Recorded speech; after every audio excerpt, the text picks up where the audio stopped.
good. How are you doing? I'm doing okay. I love your backdrop. Yes, yes, my nostalgic background.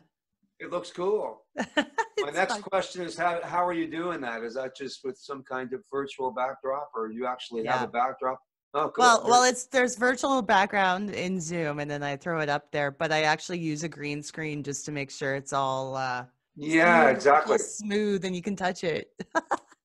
That's a good idea because when I want to start doing some more, yeah, as you know, the virtual world, everybody's doing virtual concerts, but I need to figure out a way to get a decent backdrop that, you can kind of make it look a little rock and roll. Oh yeah, yeah, and there's so many different ones you can choose from. It's awesome. I love it. Yeah, no kidding. Thanks for spending some time with me this afternoon. I have Oh, a well, of course. Yeah. Well, thanks for your patience and rearranging stuff. And I apologize for that. It just, with this COVID thing going on, I got a 14-year-old and a 10-year-old boy, but I'm really active homeschooling my boy besides, the yeah. classrooms online. So it's been, now my music's getting pushed to the evenings in my studio, but it's been very busy. But that's why I had to rearrange things because his calendar was fluctuating. So. I know it's the time right now where all kinds of unexpected things are happening. So hey, Yeah, it's ever shifting. yeah, I might. Daily. That's why I can go till about 3 today. Yeah, that's cool. I'll have to wrap by then. But yeah, I wrote down some questions for you, and I wanted to start with the story that I told you a couple of years back when I ran into you after the Edmonton Music Awards, because That's right. Yeah, refresh my memory. Now it's coming back. Okay, yeah, exactly. yeah. It was a story about Gary McGowan, who Oh, absolutely. who in Edmonton here was a huge, well-known producer and champion of the arts. He took me to your show at the Sidetrack when you were on the Human Fortress tour. Like I remember that song was being spun a lot on the radio at the time. It was and a lot of heavy play on Power 92. And why did you root your career in Edmonton originally when you started? Well, that's somebody tried to move here. No, but actually, it's you know what, Naomi, thanks for connecting the dots because I was trying to place exactly the first time we actually chatted, and that's exactly, and you brought now it all flooding back. I apologize. Yeah. But I'm getting old now. No, that's okay. I was like 13, 14 years old when he brought me to the Sidetrack, but he got me. That's right. He got me. Lord. Yeah. Wow. That's right. My God, I just feel like a complete moron that I haven't figured, this is a wake-up call for me. I did not but expect now you it's to all remember. making sense. Now I understand. How did I get on your hit list? I'm trying to, how the hell did that happen? But, okay. How did I end up in Edmonton? That's a really good question. And one that I've tried to answer myself many times, but I'm glad it happened. But to make a long story short, I grew up in Cape Breton, Nova Scotia. Left home probably 18, 19 when I was touring and stuff like that. I was going to finish university, but I didn't. I was going to actually finish a business degree. I didn't. Chose the guitar.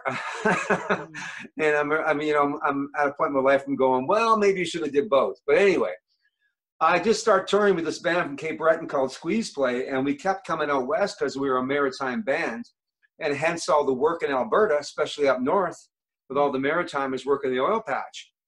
Kept coming back and forth through Edmonton doing shows. And when the band broke up in '84, I left the band because I wanted to pursue my own career as a solo artist. And Edmonton had a lot of gigs. And I could survive doing it and put together my craft.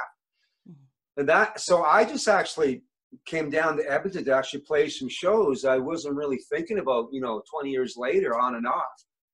I'd be here, but I wasn't any long-term thought. I said, you know what, this is a good spot to put together an original act. I was going to tour anyway, so, but it just kept evolving year after year after year, and here I am, I moved to Toronto a bunch of times, Vancouver, back and forth many times, but I still come back out here. So that's kind of how Edmonton became my, my home. I lived here longer than I, have in Cape Breton, so this is actually home. This is my real home. Wow.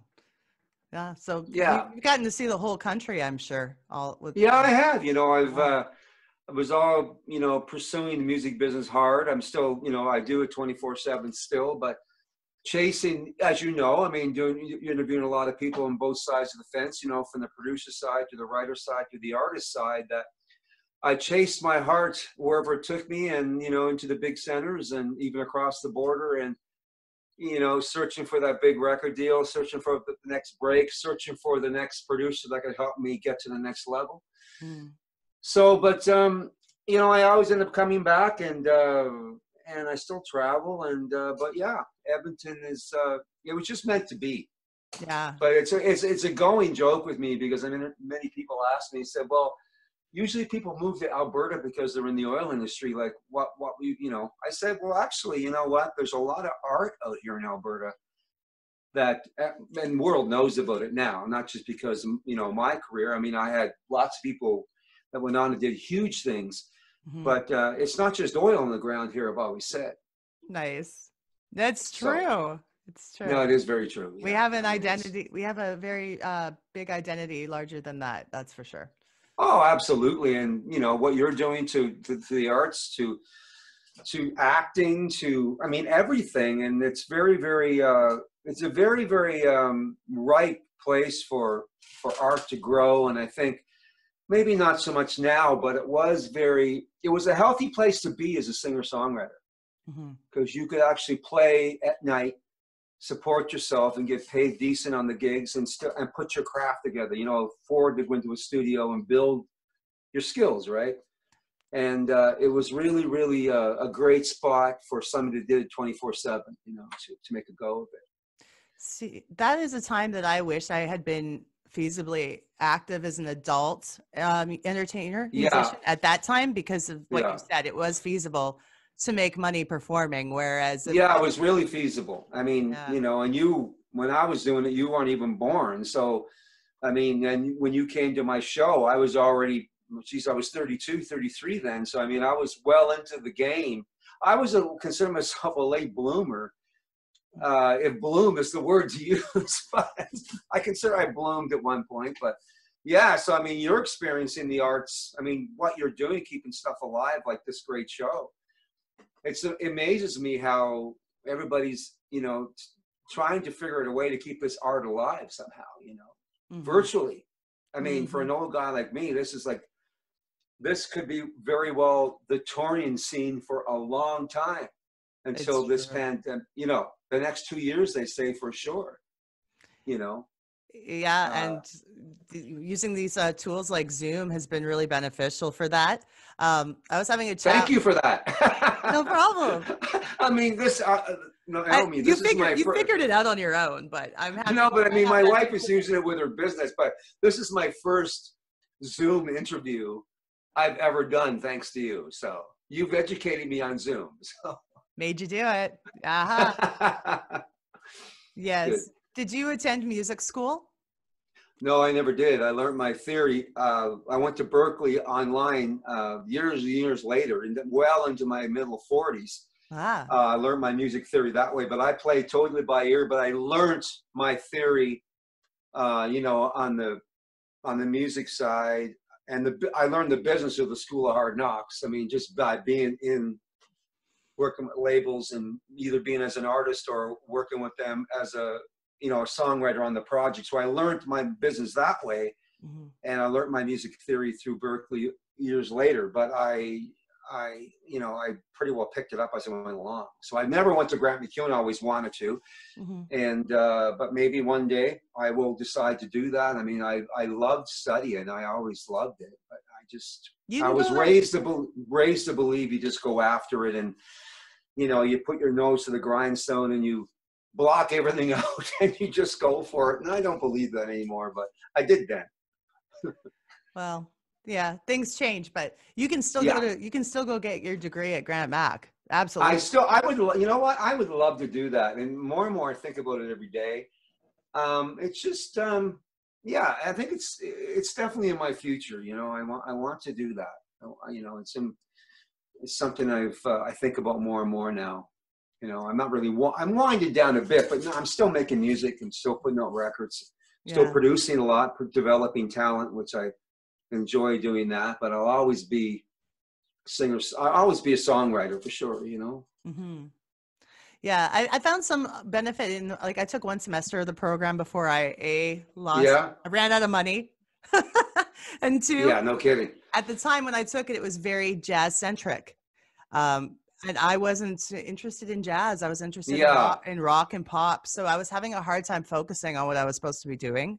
I was grateful to learn so much about the history of jazz and such, but they've really expanded the program now so that it does include more genres of music. I think I would find it much more interesting now. And probably applicable. I mean, you know, I mean, jazz is an amazing format, but the thing is, I mean, the industry involves so many different styles and scenes and ways. People that take these, you know, these study like this need to apply it into the industry that they have before them, especially the craft or the style they're going after. So I'm glad to hear that. Yeah. You know. Now tell me about the Much Music Guitar Warz experience with Jeff Healey. This is what kind of got you started up, eh? Well, yeah, I guess. Yeah. Well, it was definitely my first little taste of a little bit of, you know, some notoriety. I start to get, I wouldn't say I became famous, but because I mean, I kept it in perspective, but it was my first time ever to be in the spotlight like that, nationally, on a national show, and to win an award like that. But the only reason I ever got involved in that was because I needed to I was always thinking about how do I further my artist career, because I needed to get some heat on me, attention on me, and because nobody was returning my calls, nobody cared. And I said, well, if I'm lucky enough even to go, if I win Alberta, that will help. And if I'm lucky enough to get to Toronto, I wasn't thinking about winning.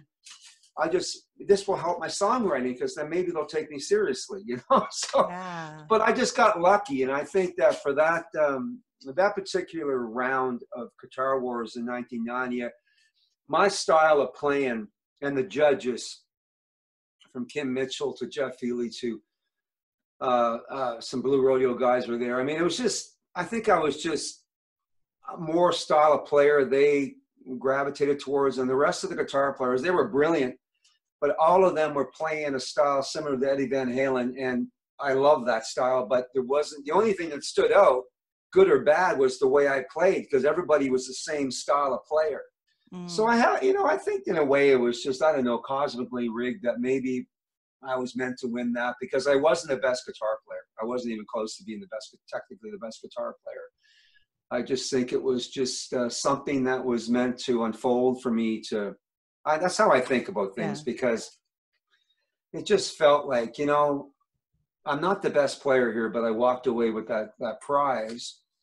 I'm glad I did at the time, but, you know, looking back on it, I'm going, I don't know. The guy that I was going head to head with at the end was definitely a better guitar player. I couldn't play like he played, but I was more of a, you know, I was jamming up there. They had parts worked out. I was just flying off the cuff, because that's the way I played at the Sidetrack. I would just jam and make it up as I went. Maybe it was a bit of a fresh air for them, as far as all the guitar players that were playing, you know, pieces of music, you know? So I don't know. Breaks up the monotony. There you go. I think that, I'm good for that. I'm good for breaking up the monotony. I'll take that accolade, but that's it. But I mean, that opportunity obviously opened doors for you. Totally. And is that pretty much what brought you to get involved with working with a legend like Randy Staub? Yeah. Well, actually, years later, it was just shortly after, you know, now you got me thinking about how everything worked out. So when I won the Guitar Warz, I remember I came back to Alberta from Toronto, and I was really starting to push my artist thing. So that helped me, because papers were doing articles on me. I was getting more shows or paying me more money. So it was really helping that.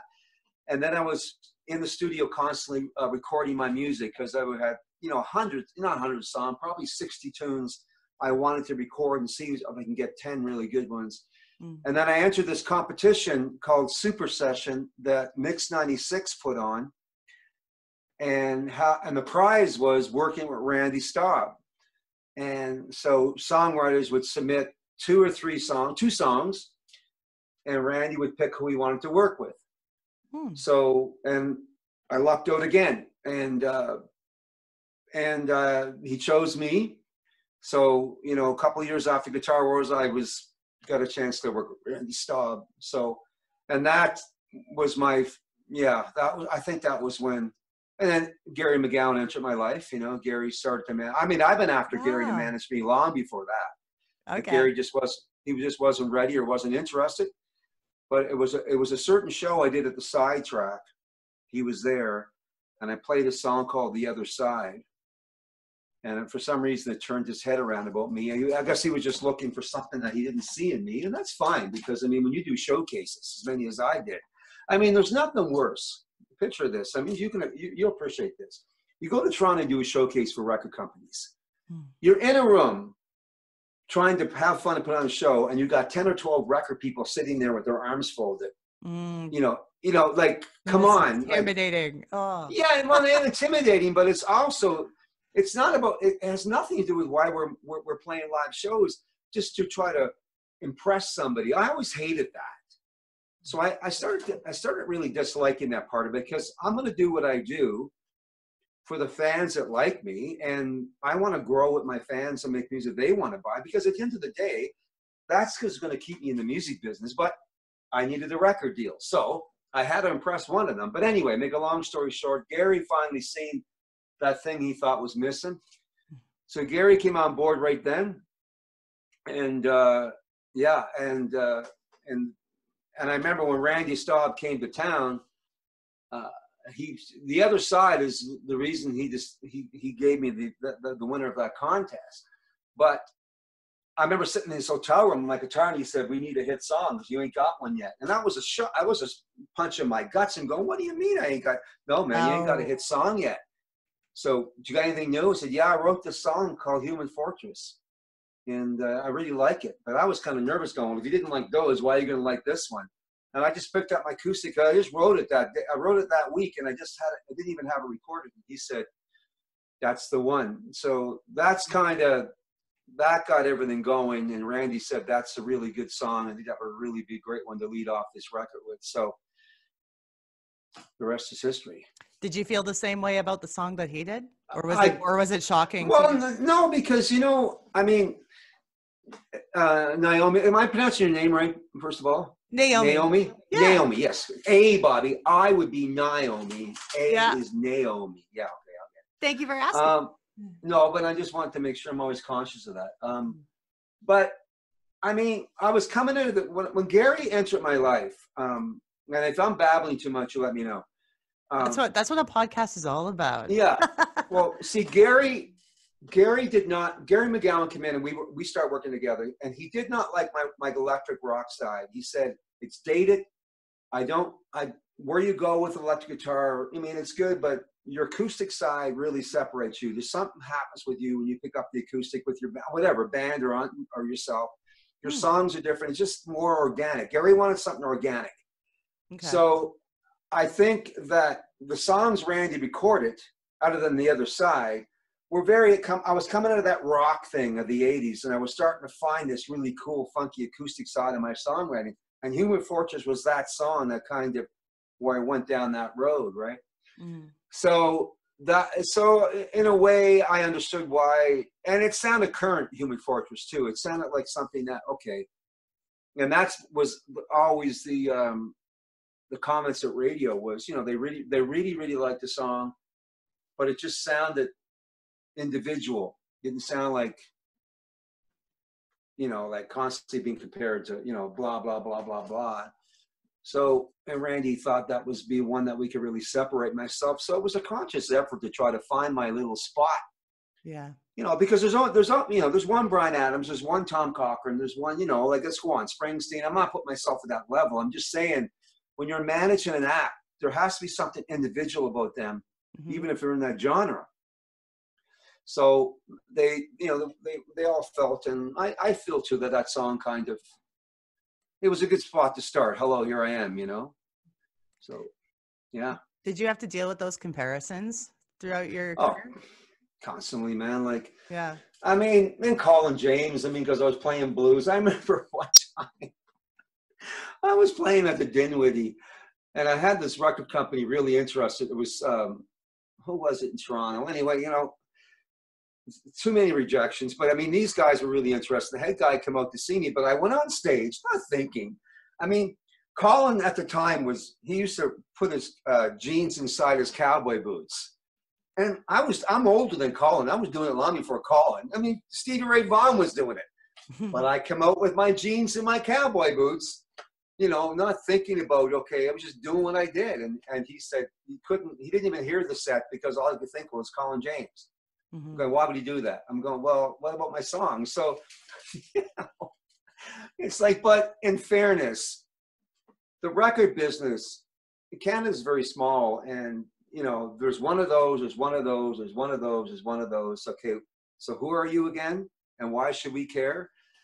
So yeah, I think, you know, you got to get over that thing of it didn't bother me, but I always felt that was different because everybody really is different. I mean, you know, technically, you know. Sure. Yep. So we're trying to wave our own flag, and it's hard to be really original these days, you know. Yeah. And those days too. It's true. It feels like you got to come up with ideas that haven't been done already. And sometimes. And how do you do that? Sometimes you might think that you wrote something and completely legitimately, and then find out that it sounded like something else. Yeah. I mean, I've gone through that. And how you find out is when you're in court and their lawyer is suing you. That's the worst time to find out. That's funny. I like it when it's like in the middle of the studio sessions or something, and you're already paying for recording, and then they're like, "Oh, yeah, it sounds like this." Oh, great. Yeah, well, you know what? And we've all been there. In fact, that you just brought it. Yeah, something. I was just writing the song. I just got a whole whack of new ones. And that's. But I'm going. I know I heard that melody. And my wife said, well, why is, well, it's okay. No, it's really, really close. Like it's too close.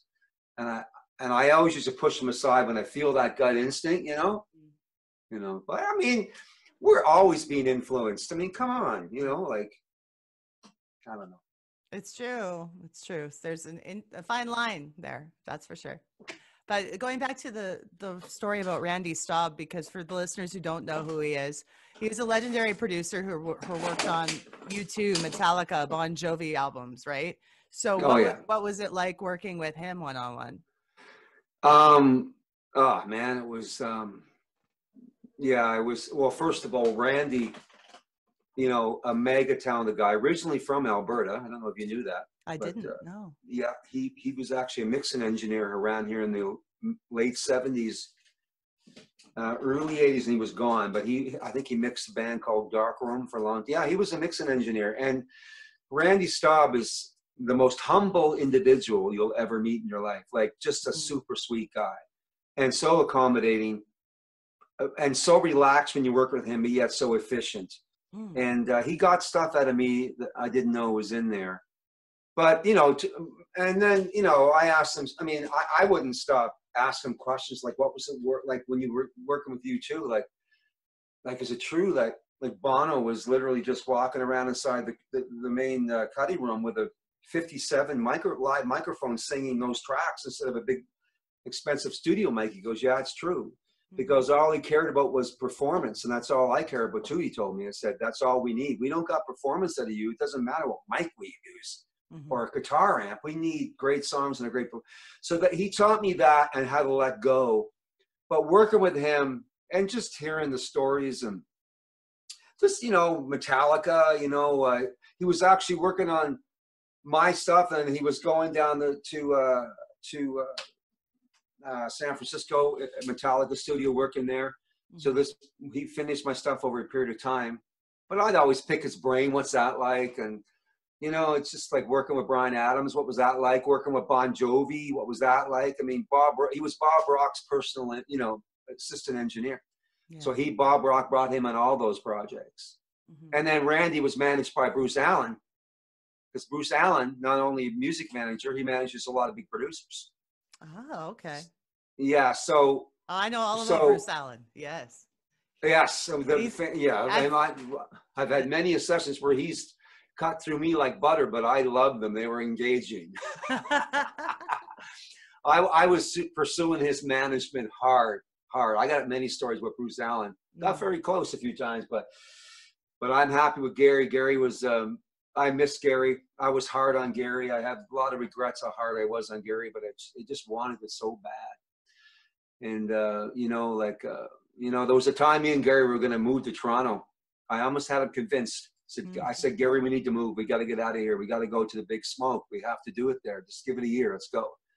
But, you know, coulda, shoulda, woulda done it. But he furthered my career. And, you know, and he was there along the Randy Staub experience, out in Vancouver. We were, you know, in Brian Adams' studio and down on Gastown and right there. And yeah, it was just a great time. I mean, Gary gave me a lot of confidence that I never had in my songwriting.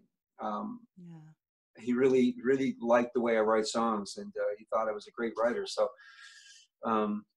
that was great, because I was very, very insecure, and you know, I had a lot of drive, but I was so insecure because the industry is one that, you know, I don't know if I could do it again, because literally, if I did it again, you know, I'm still doing it, but if I would chase it again, I would chase it different. I would just do it for the sake of doing it and stop trying to convince an industry to like me, because at the end of the day, trying to convince corporations that you got it is like you start burning out. Yeah. You know? Exactly. You know, and so, but no, I mean, Randy is just amazing. Like, and his career is still, you know. And it's really good to hear more about Gary too, because like I said, my association with him happened when I was very young, because I had entered a radio station contest with a song, and the song got onto their compilation called the Power Mix. Absolutely. And I was 14, and this was all like in my head, I'm thinking, I'm going to be famous. Wow. Like, you know, just. Well, you are. I mean, but that's still exciting. Notoriety. It was still very exciting. And because Gary was involved in producing the project, I think he wanted to help shape my musical horizons. So he said, hey, I'm going to take you to see Bobby play, you know, and bring your mom down with you and everything. It'll be really cool. Then there was. I feel so ancient right now. And you were 13. How old were you then? 14? Yeah, I was 14 then. But 14, writing and singing like that. Wow. That would have been 1994, I think. That's right.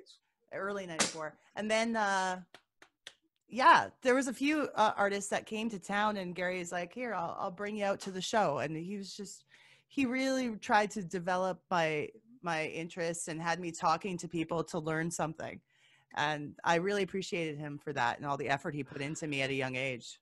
So. Yeah, well, I tell you what, and you know, and I really believe, not just because I work with him, because he obviously had interest in you too. Gary had an eye for talent. He really had an eye for something that was something special about it.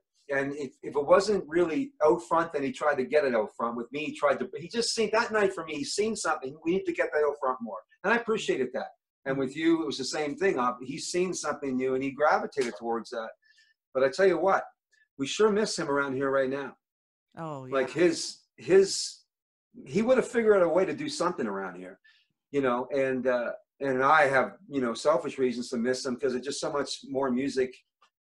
We talked about hooking back up again, and you know, I was a little, you know, not so bouncing off the walls. I told him that. I said I was bouncing off the walls, and you know, I wasn't, you know, I was still a respectful guy, but I just made it too hard for him.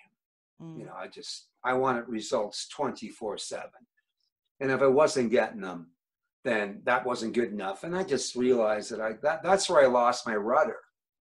That's, you know, Gary did have a plan. I just needed to trust it more. You know, do you know what I mean? Well, and it wasn't about the results right now. It was about having some faith. It doesn't matter when it happens. Let's just push it forward. That's what's his thinking. My thinking, well, you know, by July, you can't do that. But it took me a lot of living to figure that out. Being enthusiastic and ambitious young man is a good thing. Like, it's a good thing. That's not a bad thing. But what you're saying is you didn't have the foresight at the time to see his plan. No, I mean, I believed in him. But no, I was too impatient. Yeah. Yeah. But you know what? We're all here to learn lessons, and I sure learned that one. Life humbled me. Tell me about your relationship with the Sidetrack Cafe. For those listening, Sidetrack Cafe was an institution in Edmonton. Oh, man, well, it gave me my, you know, I earned my wings. When I moved to Edmonton, like coming back, I used to go hang out at the Sidetrack on the legendary Sundays, and you weren't even born then. You are soon to come. Maybe, no, actually, probably maybe close to a decade later or more.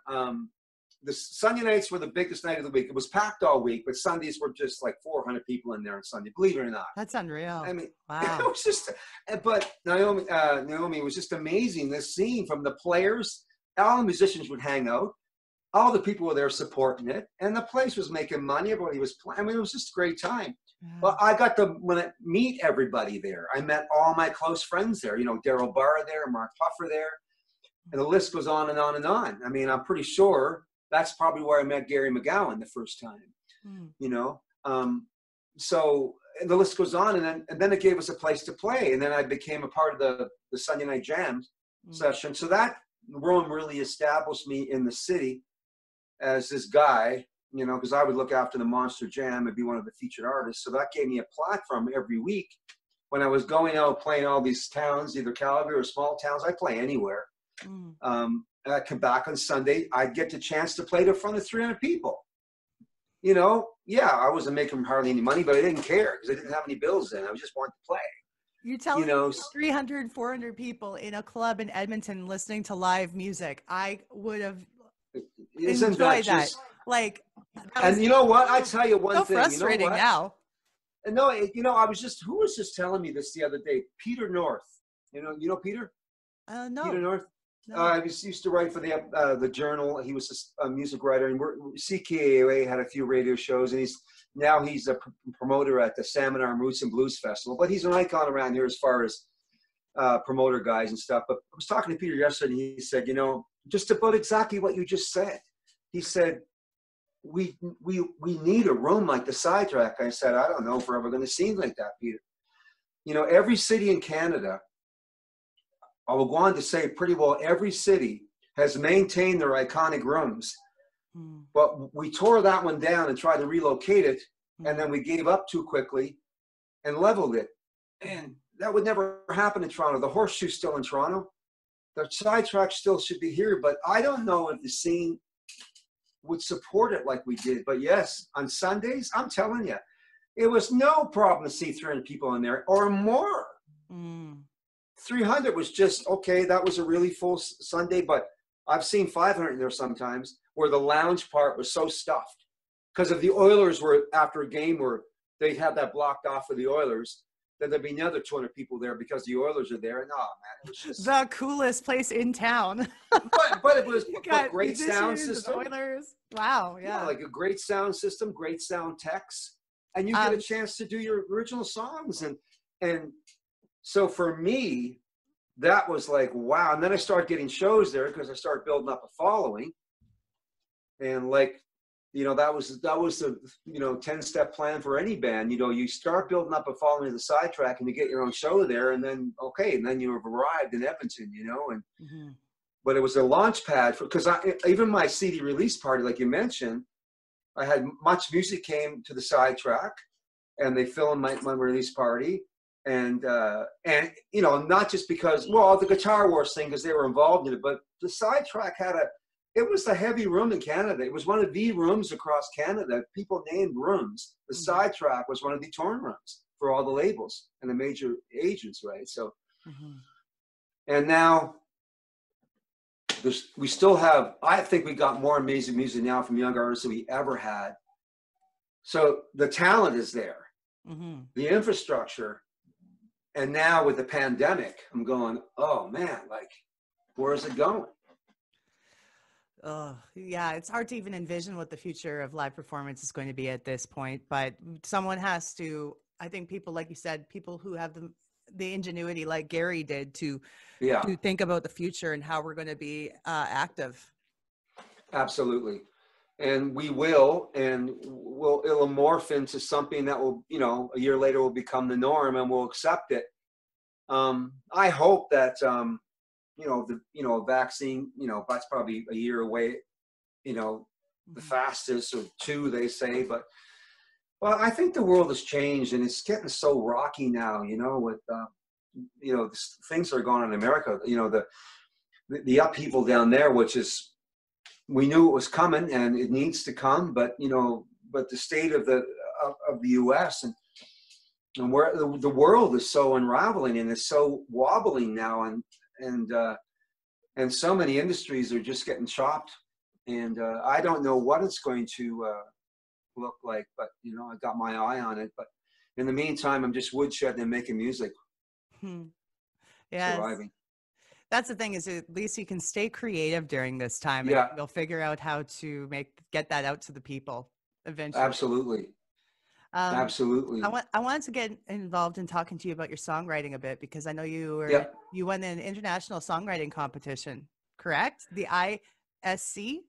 I just recently, we came in, we had a few, I've been involved in that a few times, but lately I'm working on a project with a lyricist named Scott Robinson, and it's called Scott Free Sessions, because Scott is not a musician, lyricist, but we wrote the songs together, and we did a double disc record that we haven't released yet, but we had many singers around town that sang on it. I sang a bit, and then we had a bunch of guest singers. We were down in Austin. We were in Los Angeles, and Scott has the resources to be able to do all this stuff. So we entered a couple of those co-writes together, and a song called Istanbul, if that's the one you're reading, it just came in second for the lyrics, but it came into the finals in a few of the categories, a few of the songs, but we didn't win, but we came a second overall, and that's an accolade too. But that's awesome. That's the latest one. That's the latest accolade. That's awesome. But I got to give most of the credit to the lyrics to Scott, because I mean, I moved a few around and out of my thing, but I mean, a lot of the penmanship on the stories were his, and the music, you know, I built up around him. But we're co-writers, so we're sharing the sunlight on that. Yeah. How often throughout your career have you been collaborating as a writer, and how often do you write by yourself? What do you prefer?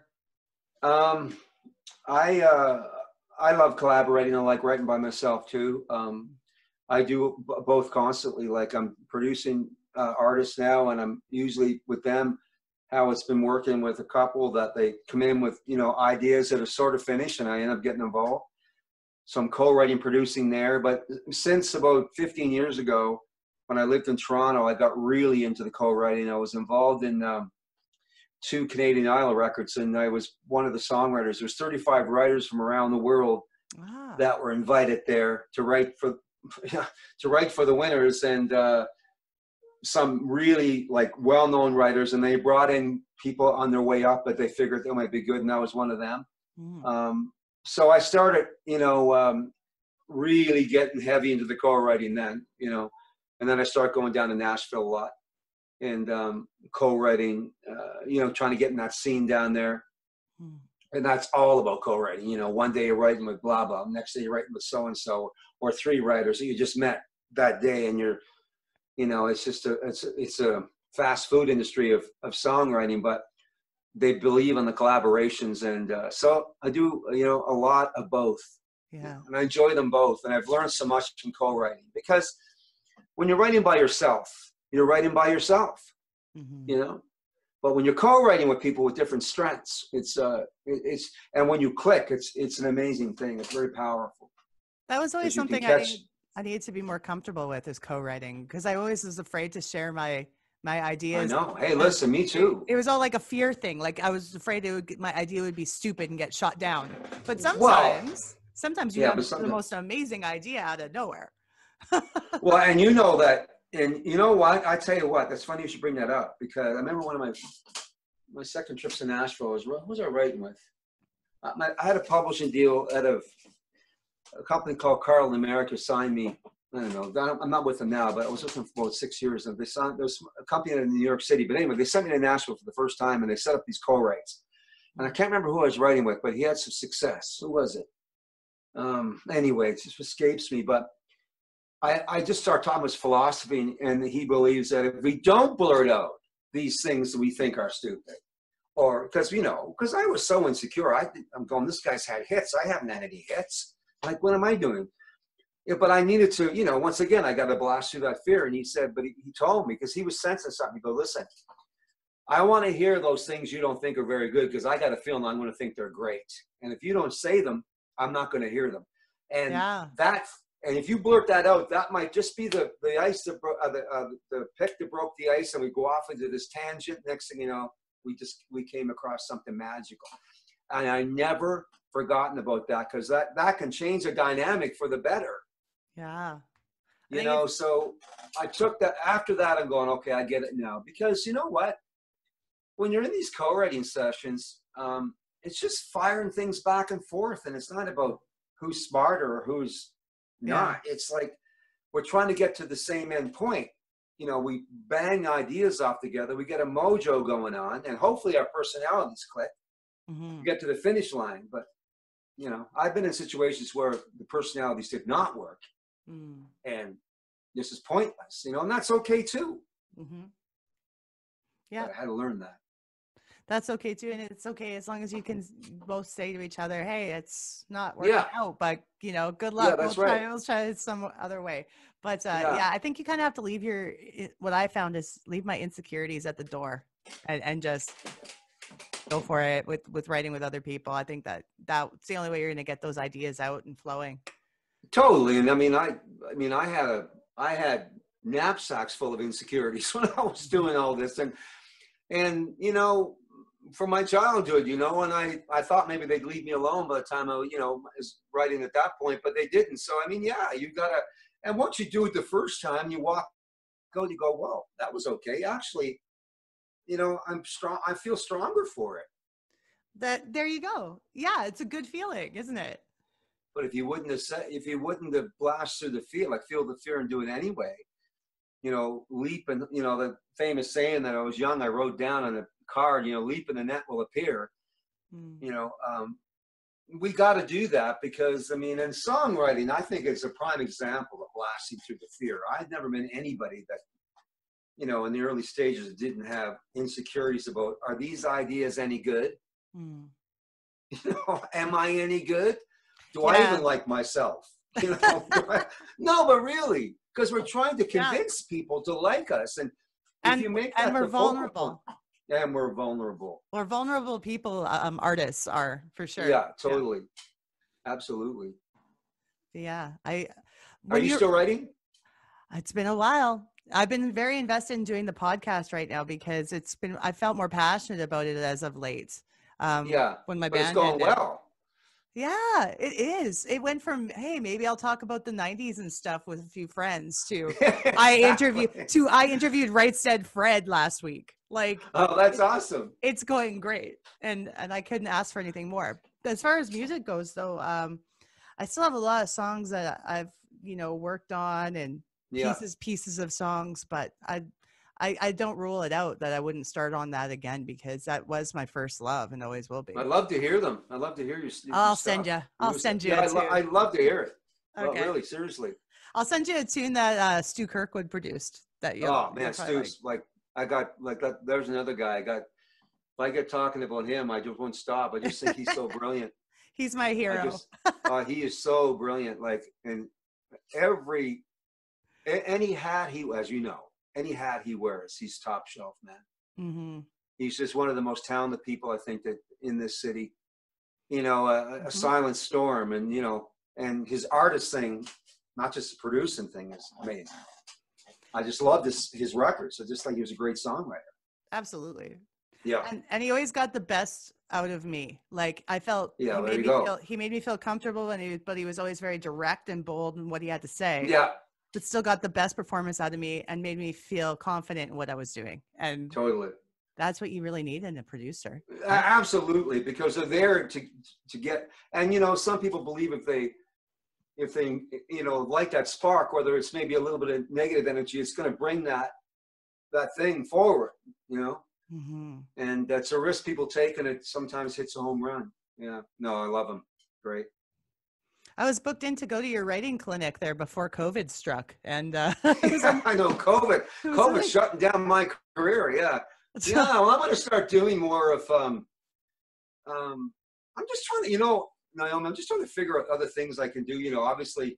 A Zoom clinic. I'm going to do a Zoom clinic and, you know, I got to get educated on that because my wife said, you know, you got to start. I said, I know. I'm so old school, but I got to, you know, and I am going to do that, you know, because the songwriting, you said, you know, you podcast, what's really your interest of late. And I said, you know, it's still the songwriting for me, you know, it's just trying trying to get that song to that point where, yeah, we got it right.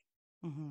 You know, and I still want to pursue some kind of online thing about that, you know, Zoom clinic, like you said. I think that'd be really fun. But I want it to be of value and, you know, to be where it's people can, you know, to do it and be fun and engaging and not intimidating and, you know, just a bunch of artists getting together and talking about it, you know. Yeah, that would be wonderful. And the only thing is, it's hard to jam with people through Zoom because of the latency. You can't. There's that 1 or 2 second delay depending on your internet connection. That, but my buddy Mike Brazo is trying to always find ways to work around that, and he's been doing. Well, I mean, if you went through I was thinking, if I went through my Pro Tools, some kind of audio out into Zoom. I mean, Pro Tools has I don't know if they have a latency function on there. I thought Stu would know how to do that. There you go. There's a good. I'm always texting him anyway. Yeah. Good. I think he's got himself set up at home now. It's good to hear. He's got a studio in his basement now, and he's gonna still mix and get back to his art. Yeah. Yeah. I took all my work there, man. He's just, I just love his sounds and yeah. I always had a good time there at the old studio. Oh yeah. It's a great spot. What's some of your favorite gear and guitars to play? Gear to play with? Well, you mean like pedals and guitar? Well, I love Telecasters. I like Strats in the studio. I don't like playing Strats live. I don't know why. I like playing Tellies. I like SGs. I like hollow bodies, you know, 335s and stuff like that. I like Dobros. Got a dually and Dobro. You know, banjo. I'm playing banjo now. That's a new thing in my last 3 years of my life. That's very I'm cool. getting to a point now I'm comfortable enough. I've been tracking with it, but actually play it live, I'm getting, you know, I Bobby eyes the banjo. I'm not like those Nashville banjo players, but I'm putting my little stamp on it and I'm comfortable enough. Well, my next show, I'm going to actually play a banjo. Not on every song, but you know what I mean? So, I mean, but an acoustic, I mean, my Godin, obviously I played it for a long time. I'm kind of, you know, my Godin, but I love my Taylor. And I have a few Taylors and a chord acoustic. I've lost a lot of guitars over the years, you know, from being stolen on the road in the younger days, and lost so much gear in Vancouver for some reason. It was always Vancouver. Get ripped off constantly out there. But yeah, but I think my, you know, Taylor acoustic and my Telly would be my, if I have those two things at a show, I know I'm in my comfort zone. And pedals, you know, normal pedals, you know, I like line 6 pedals and delay pedals. I'm not really an over-processed kind of guy. I have about 4 or 5 sounds I'll use, like a dirty, like a good kind of clean with a little bit of grit for rhythm, a little bit more aggressive. Number 2, number 3 is maybe a little bit of a solo boost, and then number 4 is just over the top, most nasty sound you want for like a Hendrix solo if I ever went there. And then, yeah. But it's not like some of the processing, you know, and I'm still old school pedals, right? And I'm still, you know, it's a dinosaur pedal rig I got, but I like it. You know, it's noisy, but whatever. That sounds good. It sounds really nice, actually. Yeah. What? And I go through, I have my Fender basement amp, and I've got a few amps downstairs, but I got a deluxe reverb too I like, which is my kind of go-to amp. Yeah. But, you know, I'm not really, once again, I believe the sound's in the hand, because I have seen great guitar players, no matter what they play on, they still have that great sound. Even if they sit in with a band and they're on shitty gear, they just somehow they sound as great as they did through all their rig. So I believe, you know, as Eric Clapton said, it's in the hands. That's cool. Yeah. I've never heard that reference before. I think Clapton came out with it. Yeah. Well, you know, like the Attack, you know, I mean, go, you know, if I heard, I don't know, Celine Dion singing through a 57 or a big studio mic, I'm sure she'd still sound as great as she ever did, you know, like, so I guess at some point it's the performance and the talent and the, you know, the delivery that full circle goes back to what Randy said. Yeah, exactly. Yeah. And, you know, and to this, as you know, I mean, better than anybody, if you ain't got a good song, Nope. then there's no point in recording it. But then again, as you'll argue with me, and I've argued many times, well, I think it's a good song. And producer goes, well, I don't. So who's right and who's wrong? Exactly. You know? We tend to look at our songs as so personal, like children, that if someone doesn't necessarily like it, it almost stabs you in the chest. You're like, well, I mean, it hurts.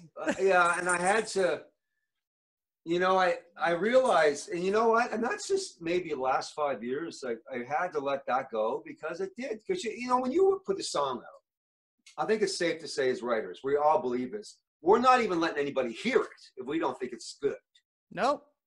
So we want the response to be, wow. You know, and it's not always wow. Okay, so be it. I like when someone says, so that one's all right, but I like this one better. Okay, that's great. That's yeah, well, at least there's one they saying, like. Yeah, give it. Way of saying, this one's shit. Yeah, give a few choices. Yeah, it's all how you word the intro. There's here's 7 songs. Which one would you go with? Or not? Here's 7 songs. Do you hear anything you like? Don't go with that. Keeping it a positive note, exactly. Yeah, yeah, exactly. Now, for causes you support, I looked in your bio and I saw a cause that was very near and dear to my heart, to the Autism Society of Edmonton. So you've been supporting that society for a while. What's your story and background with them? Well, I mean, it's kind of ironic, really. I have an autistic boy, Brett, he's 10. Yeah. And I work with him every day. I said homeschooling, plus he goes to school too, and he's making headway, leaps and bounds. But so that was our journey, me and Sherry. But Sherry ended up years later getting a job with Autism Speaks Canada, which is to raise funding for this organization to help with special needs and functions and stuff across the country. So that came in later. So Autism Speaks Canada, as she was doing functions, obviously it's a no-brainer. I want to get involved, and I'd be involved anyway. You know what I mean? So I did whatever I could do over the years, and you know, on a smaller scale, I do bigger stuff. And once again, they've been hit hard because of this, and who knows what's going to happen? You know, yeah. These fundraising companies. I mean, a lot of them are on the chopping block because who's got any money? Oh. And there ain't no social events happening. But anyway, but I still do, like over the years I've done, you know, if I did a show, I would auction myself off as a house concert or something. I would try to do something. Or, I mean, one show we did, there's a young autistic singer in town, Sherry Fountain. He was amazing. You know, so I would try to do events and not just be centered around me. I thought we should bring in musical talent that actually autistic talent, you know. I could put them in my show and, you know, whatever. So I like that angle because that's a great idea. Yeah, because I'm always worried about this self-indulgent, narcissistic, you know, me. I'm tired of me. You know what I mean? I'm not, you know what I'm saying, right? Yeah. You know, I still love my music, but I think we need to start thinking more about the bigger picture. How does it benefit everybody? And, you know, the more the merrier, and just be surrounded by a lot of good vibration in there. You know, I think that's what really makes an event soar. And I'm really into exposing talent, and with no strings attached. I just really, really enjoy, you know, turning somebody on to something they haven't heard because it's just amazing. You know what I mean? Right. And just go like, wow. And, you know, so yeah, but we'll be active again. I don't know what the future holds for that organization, but like everything else, everybody's hanging on to see what's going to come next with the pandemic, you know, as they try to engage stage 3 or you know, into the economy and see if anything else is coming back. But as of now, we're both still involved. That's good. I just want to encourage our listeners to get involved with the Autism Society of Edmonton. Autism Speaks as well. My nephew's 3 and he's autistic, and my sister's done a lot of work with him and through the PUF program through the Alberta government to help him develop and grow. And you're seeing him grow by leaps and bounds. But we're getting a little afraid that those programs will be cut, especially during the pandemic, right? So. Absolutely. I mean, that's a good point. And the thing is, I think they have been cut in the last administration, I believe, here. But I mean, it's, you know, because obviously Brett and my son, you know, he's got funding to get assistance in regular school. But they only can do so much. It's like they're doing everything they can. The teachers, so they're working so hard, and these times are crazy for them. Yeah. But yeah, I mean, it's always is the funding there, and it's and if as your nephew, right? You said your nephew? Yeah. I mean, if I was to sit down with your nephew, I know within probably less than 30 seconds, I'll zoom in on this brilliance he has, like we all do. Maybe in the school system, there's certain areas where they need to pick things up, but they're also brilliant in their certain areas. Like they're over the chart brilliant. Like they're using part of their brain that we don't have access to, or certainly I don't. And my son floors me on a daily basis. So we recognize the brilliance, but we still have to fit them in that school system somehow. But I'll tell you what, I told this to, who did I tell you this today? I was saying to, I will thank COVID-19. You want to thank COVID-19? Yes, I'll thank COVID-19 for this. It made me realize how I got to be more involved in my son's education.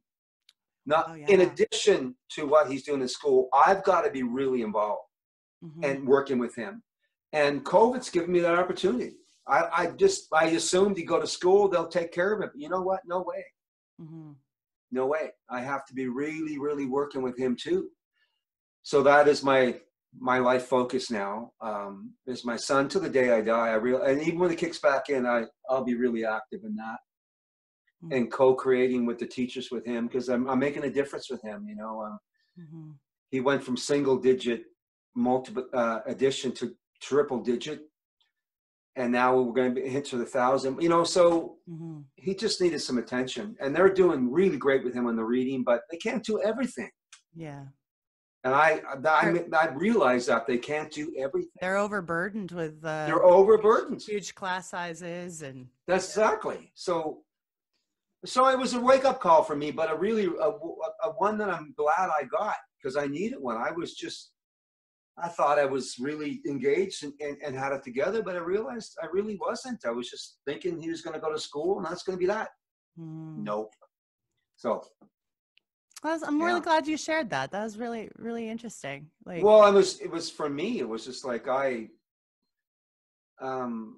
really, and I'm getting closer. I mean, we're close, but now every day we spend I spend 4 hours with him every day. I get up early in the morning.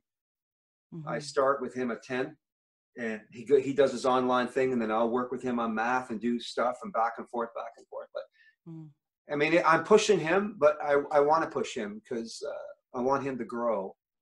And and I'm growing too as a parent, because I'm getting better at being a parent. So it's a tough job. Everyone, you're growing and so is he. We all have to. And I wanted to wrap things up by asking you just one more question. Yeah. Who did you get to meet in the business that taught you the most, or you were most excited to meet or work with?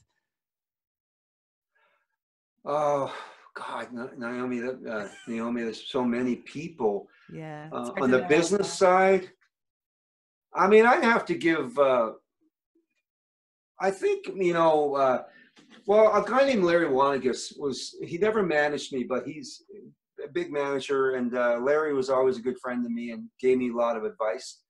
And he really came through to me quite a few times and pointing areas with some serious advice from somebody that knows, like, what should I do here?